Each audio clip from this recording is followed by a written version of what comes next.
Est-ce que les actifs immobiliers sont survalorisés? On peut évidemment se poser la question quand on voit la liquidité importante qui se déverse depuis plusieurs années sur les actifs immobiliers, avec des investisseurs institutionnels qui sont à la recherche de diversification, de rentabilité, dans un monde où la liquidité très très importante, et notamment les mouvements des banques centrales, ont plutôt tendance à pousser les rentabilités vers le bas.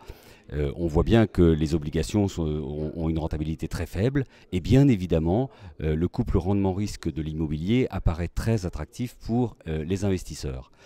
Aujourd'hui, nous avons une prime de risque qui reste historiquement élevée, même si elle a baissé depuis l'année dernière. On est aux alentours de 240 points de base entre la rentabilité des obligations et les bureaux prime dans Paris QCA.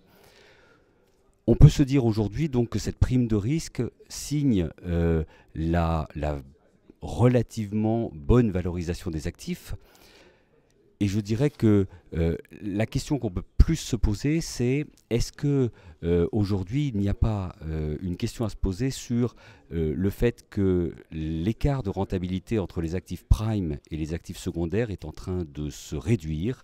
Et c'est là où on peut commencer à se dire qu'il faut faire attention à bien continuer, à bien évaluer, à bien pricer les risques inhérents aux différents actifs.